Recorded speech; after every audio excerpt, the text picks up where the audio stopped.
Hello, everyone. We do have a fifth panelist coming. I'm not just choosing to stand up here. And actually, with that fifth panelist, I think we have the largest panel of the day. So it's not a competition, but if it was, we'd be taking it. Before we get into the questions, I definitely want to just run through. Maybe Jeff, we'll start with you, but give Michel some time to get here, and just do introductions and let everyone know who you are and what company you represent. Yeah, thank you, Ray. My name is Jeff Eggleston. I'm the Director of Studio Productions and the Director of Account Management for the West Coast of Dreamtek. And if you're not aware of Dreamtek, we are a global video technology and production company. We have a studio space and office space in APAC, EMEA, and AMER. Just down the road in Sunnyvale, we have about 5,000 square feet of studio space that we use on a regular basis to work with a lot of the larger tech and finance companies here in the area. Globally, we have a footprint of flex and full-time resources that we feel confident we could be part of or run any production on this planet and beyond.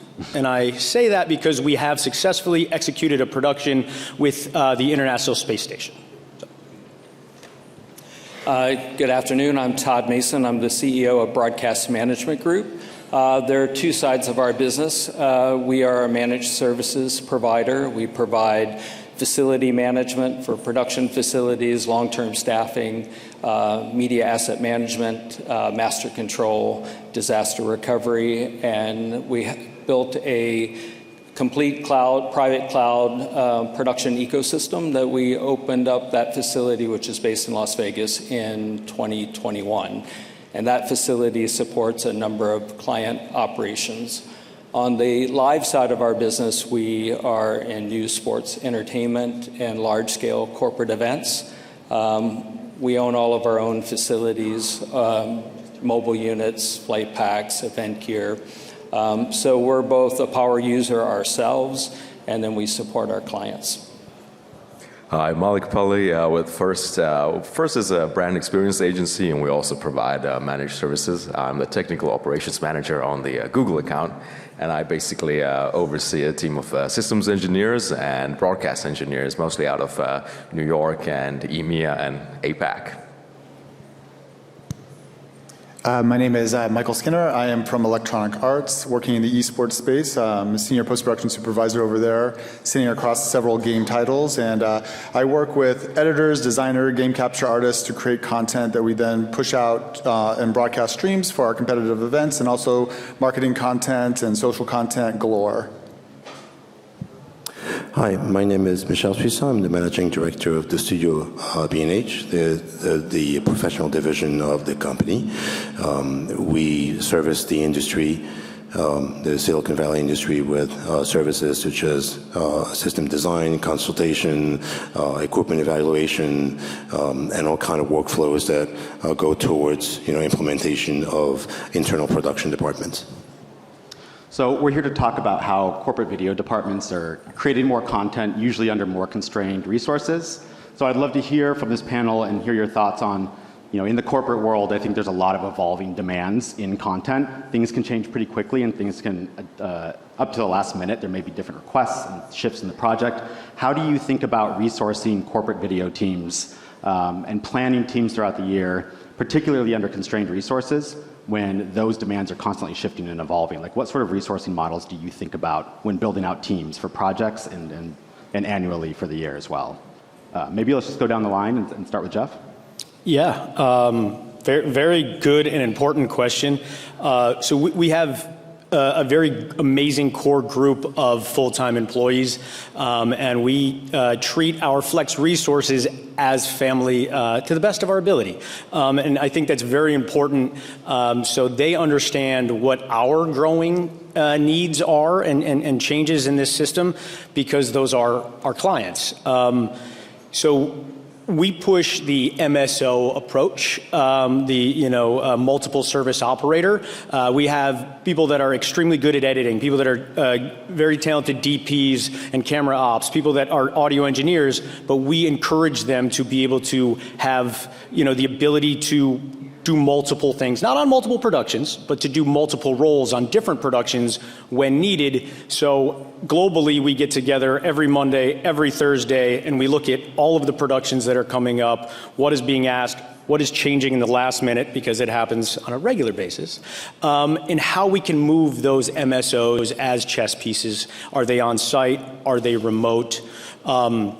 So it's encouraging and empowering our extremely skilled technicians into knowing what they're good at and what they're comfortable doing, and then the communication internally on where we feel they are best utilized at that day, at that time. We support a number of corporate facilities around the country. We support, for example, Charles Schwab, UBS Financial, Hilton Worldwide, for example. And each of those clients, just using those three, have their own facilities that we designed and built for them. And then they're connected to our cloud facilities. So they're able to, and then we have staffing at each of those operations. So for their day-to-day productions, the staffing that is at those facilities meets their needs.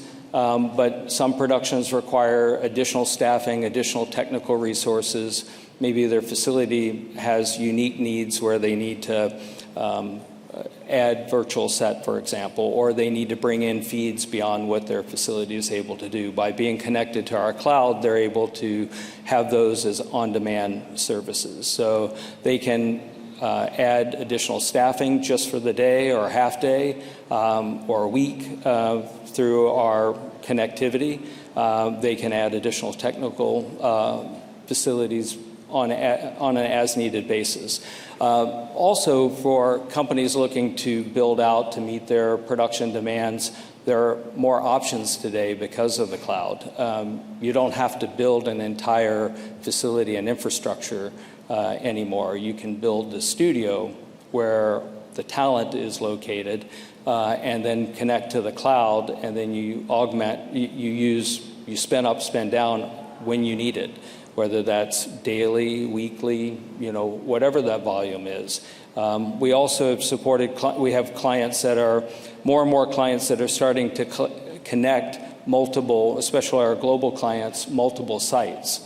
And so they want to be able to leverage and communicate, and a lot of this is largely for internal communication, and they want to be able to communicate to their staff and have different hubs around the world. So by connecting them, again, connecting them all to our cloud, they can spin up, spin down when they want to do those global events, and it gives them a lot of flexibility.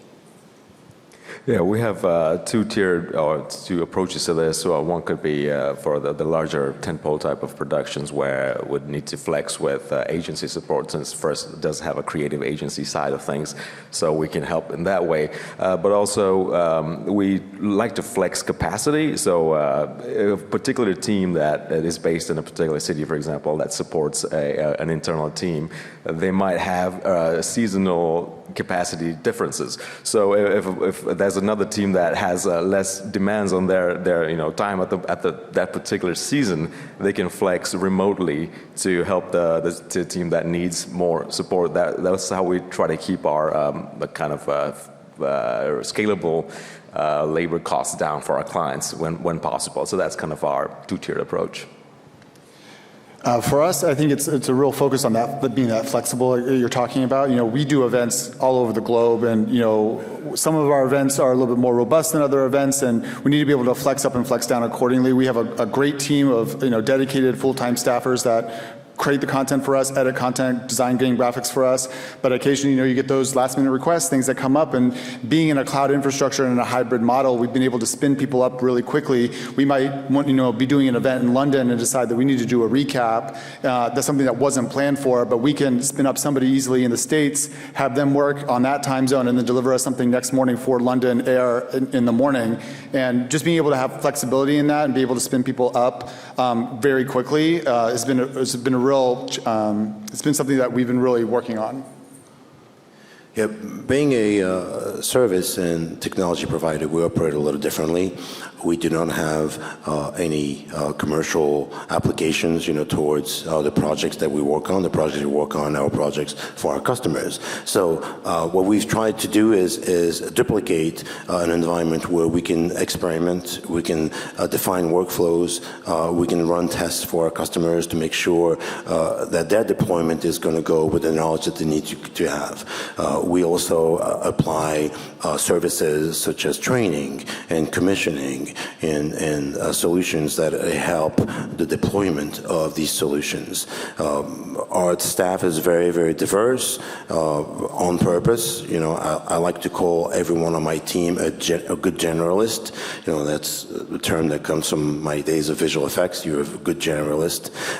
But then everyone has a specialty. Have someone who can actually deploy a complete multi-level DMX lighting system, and have someone who can deploy a complete infrastructure for a multi-user storage network plus access to cloud services. And then we have someone who can actually advise on multi-camera production. And everyone works together to provide the level of service that is expected to make sure that once deployment is finished, the technology that actually on site is fully operational with a minimum amount of downtime and the knowledge that the internal team is supposed to have to run productions smoothly.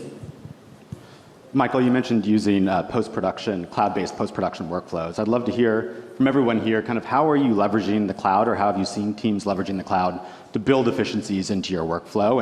And also, where do you see it headed in terms of content creation specifically? Yeah, you can go right down the line again. Obviously this title of this certain panel is on the cloud. So we personally at Dreamtek had a very fortunate and unique ask of one of our close clients at Google. And for Next 23, they asked if we could help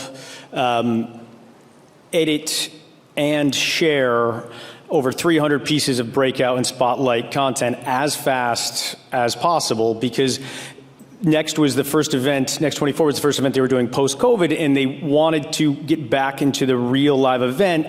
And by live streaming all of it, it would create more people staying home and watching. They wanted to create the FOMO. You want the people on-prem. But how fast can you share that out to your audience? Because this is the new normal. Not everyone should or needs to travel to be on site. How can they still be part of it and share it and be able to digest it very quickly? So our team of very intelligent engineers, the R&D, and figured out the best workflow and tested it up and down the river to make sure it would work. And they partnered with some of our very favorite vendors out in this room, and B&H one of them. But we were able to get all of the content, and instead of live streaming it to an audience, we live streamed it to our editors around the globe. So our editors were catching the content in real time, and they were editing it, topping and tailing it. So when the event was over in Moscone in San Francisco, the Singapore team was picking it up, passing it on to the London team, passing it on to the New York team. So by the time we were awake in San Francisco, it was ready. And it was online. And if you weren't there at Next, you got to see it the next day, and video on demand. So that process of the cloud made that, and the VM process made that a reality. And I see that only growing. We're using it as a very positive use case, but it's only growing. Yeah, I definitely agree with what Jeff just said. I would add, to that a media asset management system is really key to have a really good system that you can manage all of your content. We find for all of our companies, our clients, both our broadcast clients and corporate clients, managing those assets are really critical. And having people, all over the world that are contributing to those assets, being able to find what you want, manage the rights, all of that, and then having that collaboration with your editorial team.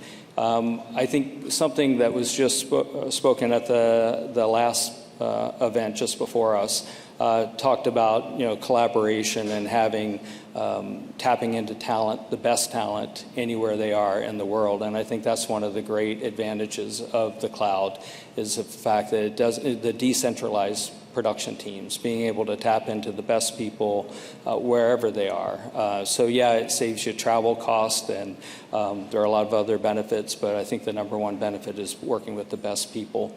But I would say the media management system is a really important core component. Yeah, I think the approach we took was recommending the right solution for the present, but also solutions that can flex when necessary. So as a tangible example would be like a storage array that has an excellent on-prem capability, but also has the ability to, when you need to flex and add these kind of cloud capabilities for greater collaboration and for that, that edge case, that's your, all hands on deck type of production, that you can do that. So that's kind of how the approach that we take, where if we have a production that, if 80% of our productions are, for example, programmers talking to other programmers about how to do the intricate things they do, that doesn't have to go widely, and that might have some IP attached to it, so you don't necessarily want that going out widely. But then when you are doing a production where you want to get the biggest audience possible, then you need to have a solution that can also flex and do that. So that's, yeah. I think for us, one of the first things I did when I got to EA was, going to a media asset management system that was such a huge portion for us. A lot of the content that we had stored up over the years was on LTO tapes. It takes a long time to pull. It takes a long time to get in the hands of an editor. And when you're on a deadline for a broadcast, you just can't afford that time. And so, we kind of took a two-tier approach where, we have vendors and partners that we work with that provide us a live edit experience. So as our content is going out to Twitch and is going out to YouTube, we can hijack those streams and live edit, really quickly cut out a match segment, really quickly cut out a highlight, post that to social, all in the cloud. We don't have to bring that down. We're not sending it back and forth. The approval process happens there as well. And then in the post proper, we have that media asset management system. We can go back and look at all of our historical archives. We're leveraging AWS with intelligent tiering so that we're not spending a ton of money on storage. Over a certain amount of time, those things start to kind of archive. The proxies are always available. We can still view that content and recall it whenever we need it, but it allows us to really have a robust infrastructure so that our editors can see not only the stuff that we shot last week, but the stuff that we shot 5 years ago, and decide, yeah, that's a moment that I want to use in my edit. And the other cool thing about using media asset management systems is they can be modular, right? We started out by getting all of our media in there just so that it was up, it was in the cloud, and people could see it. And now we're going through a process of adding transcripts to all of our content, adding legal and rights and clearances information to all of that content, right? We can kind of build that up over a period of years rather than having to kind of do it all at once. And that has been really beneficial for our team to have that long leadway, so that as conditions on the ground change and we decide that we need to invest more in rights and clearances, we're able to spin that up in a quick way and start to already have the groundwork laid for that kind of workflow. Yeah, I think the key for us is really to stay ahead of technology innovation, that comes in the marketplace. We're very fortunate that we have access to, a wide array of technologies, based on, the vendors we have good relationships with. And what's key for us is really to sort of try to anticipate, what the market trends are going to be, so that we are prepared to make sure that we implement the next generation of a workflow, whether it's for production, post-production, or delivery. And in this case, we try to innovate, we try to experiment to make sure that when one of our clients come to us and say, okay, we need to migrate this traditional level of production into something that's future-proof, that has sort of the path, to a scalability into an environment that's going to help us grow for the next few years, then we need to be prepared for that. So a typical example is simply because we knew we were coming here, we decided to do an experiment about a hybrid workflow from a production environment that's traditional with regular cameras all the way to delivery to a storage server with 2110 applications. So this is something that is really important for us. We need to have the answers for you, our clients. Everyone here is a client of B&H one way or the other. So it's really important, that division is really focused on the next level of needs, that the post-production community is going to have. We are developing, we've developed with our good friends at Frame.io, we've developed interfaces directly from camera to cloud. It really is a bridge from production to post. We're essential into putting together availability of the equipment being a better site of sorts, to make sure that, we had the resources to assist our customers who wanted to have, a different way of engaging their post-production teams directly with on-set image capture. So these are the things that we try to do on a regular basis. It is a delicate matter because you have to respond to the immediate demand and then be prepared for the next generation of technology that comes up. So that's a challenge, but I think it's a challenge we will fully accept because I think it's really, it's our passion. It's not really our jobs, it's our passion. We live with it. So, it's one of the things that we like. We like doing that. We like getting a call from any of our clients here and say, okay, we need to do this. Can you help us? So that's really our mission. I think there's a lot of tech and workflow that can be added to a team with the goal of driving efficiency, but it's really important to know you're actually getting the ROI that you hoped from that. Is introducing AI to your team actually driving efficiency? Is this cloud-based workflow allowing us to create more content? How have you seen teams, and maybe you've done it yourself, use data and metrics to make sure that you're getting the ROI, you're driving more content creation, you're turning around content faster from some of these workflow efficiencies that are being implemented across corporate video teams?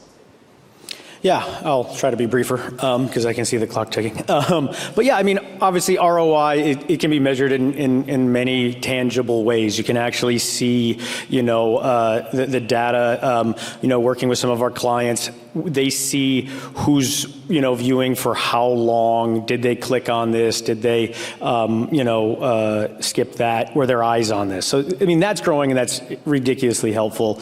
Knowing that our global teams are working as efficient as possible, I think that's something we all wrestle with. Do we need to get them back in a brick and mortar building to make sure that they're working? I hope that you don't show my bosses this, but I believe very strongly that our team is working to their wits' end, to be honest, and bandwidth, and it's on us as managers to make sure that they have enough bandwidth and that they have their priorities. So it falls on us to communicate internally, see how productive these certain programs are coming out, but to manage our resources because of the cloud, because of all of this, they can work harder and longer. And I think on my team is, and ROI-wise, we can see it in how many clients we're servicing, how fast, and the budgets that are being able to grow because of what we can offer. There are a lot of different ways to measure ROI, so that's a little bit of a tricky question. So I think it depends. If you're a broadcaster, then you're going to be looking at your viewer metrics, and if you're a digital distributor, then you can look at those metrics, and you can manage measure your media impressions, and that all equates to an ROI. Other ways of looking at are you optimizing the resources that you're investing? We utilize a facility management system to manage all of our own and our client-owned facilities. So we can run utilization reports of what percent utilization we're using of all of our staffing, what utilization we're using of all of our technical resources, and it helps us decide when we need to. It is one of the things that helps us decide if we need to add additional resources, whether it's staffing or technical resources. And then the benefit of the cloud again is the fact that the ability to determine what your core needs are and staff and equip for that, and then to hit your excess demand on an on-demand basis that you can be offered through a cloud service is a way to really effectively manage your cost. Yeah, I think as a managed service provider, there are certain benchmarks that I need to meet on my account. So those are pretty much built in. But also there are other things we look at capturing and drawing correlations. So particularly as an engineering manager, I look at our ticketing system and agent resolution times and what the blockers were when there's anything that isn't resolved within the particular SLA described time frame, and then how we can maybe take those blockers away, and what the external factors might be, or what additional training needs to be provided to the team. Yeah. I think for us, when I think about return on investment, it's not always just stats on how did the YouTube video do, or how many clicks did we get. It's also just about anecdotal evidence from our editors, our producers. Hey, it used to take me 15 hours to make a certain type of video content. Now it's only taking me 6 because we've moved into a cloud environment, or because I have transcripts available and I can do a paper edit really quickly, right? And so when I'm looking at for my team specifically in a post-production space, I'm looking for those quality of life improvements. I'm looking for things that make their lives and their days easier, and I'm also looking for ways that help limit a lot of that dead time, whether it's through approvals, making that all through the cloud and automated, streamlined, right? Whether it's having weekly pipeline meetings where we kind of hash out what's on the agenda and really honing in on where we can find those time saves, because at the end of the day, that makes our producers happy, that makes our editors happy, and ultimately that makes my directors happy.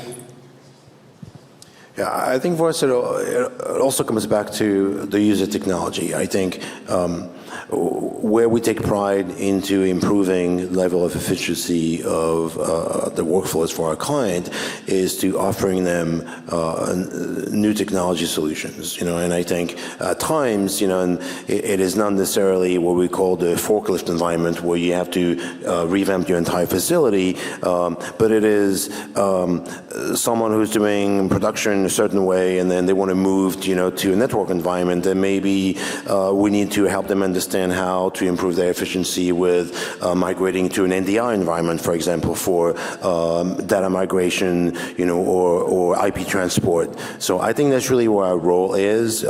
We're not really involved in helping our clients manage and implement efficiencies within the processes that exist within their organizations. But if there is a roadblock, if there is something that prevents them from getting there, and it is about technology, then that's where we come in. So I have one last real quick question, so maybe we can just give a short answer down the line. But I think in order to achieve this goal of having efficient teams who can produce more content and find innovative ways to deliver, we need to stay very current with the current state of technology, the current state of workflow, and that's a lot to do, I think, in terms of also managing video teams. I'd love to hear from all of you some strategies you have for staying current in the industry to find some of this technology or these workflow innovations that you might be able to bring back. What are some resources you use to stay relevant and on top of things? I'll try to be brief. Human resources. So I come from the strong belief of I know enough to know I don't know anything. So I surround myself with the smartest people, I think, in my orbit. So it's networking on all scales. So right at our studio space, I'm always talking to our DPs, our editors, our producers, our directors on what they're, studying, what the new technology is. And then it's to our clients. And as Michel said earlier, it's on us to bring it to the clients, or at least know more about it and have solutions. So it's talking internally with the humans in our orbit to know more than we could possibly know on our own, if that makes sense. I think we're kind of in a unique situation because we, as part of our managed services group, we have a systems design and integration division. So we're resellers of all the major manufacturers. So we're constantly working very closely with them and their development teams on where technology is going. And because we're also a producer of a lot of live content, we work with many of those manufacturers in helping them develop the product and field testing. And so our engineering team is working very closely with all of them to provide feedback, get feedback from them. It's a collaborative process, and that allows us to share that knowledge with our clients. So it's our internal engineering and production teams that are working closely with manufacturers.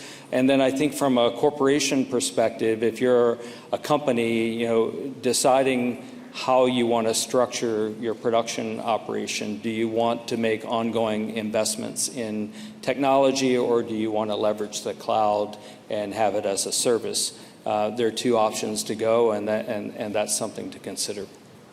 Lightning round real quick. Okay. I think taking an approach that this is not a zero-sum game and collaborating with other people. You could look at other providers that do the same thing as competitors, or you could look at them as partners, and you can both improve what you're doing. So openly, within reason, not breaking any NDAs, sharing what you're thinking about so that you can both improve. That's kind of my approach. I'll just echo what Jeff said, which is the human element. It's, surround yourself with smart people. They know things that you don't necessarily know. I know that I don't know everything.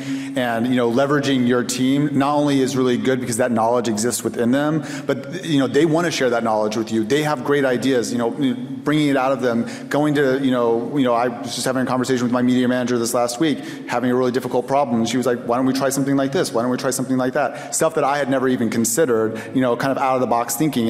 And those people exist around you. You just got to identify who they are and bring them into your confidence, and then be able to leverage their ideas to kind of push your agenda forward.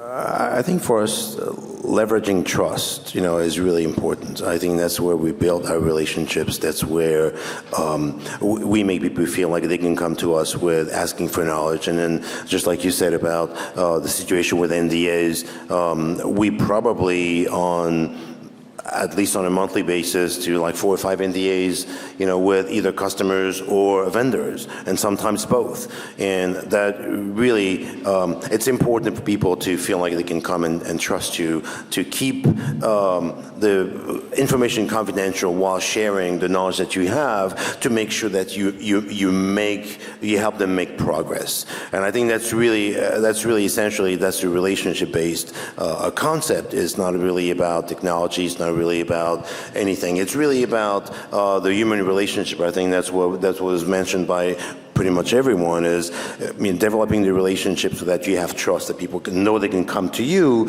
for solutions that you may or may not have, is really where it's really critical, in developing the next generation of deployments, or iteration or improvements, for people's workflows in their environments.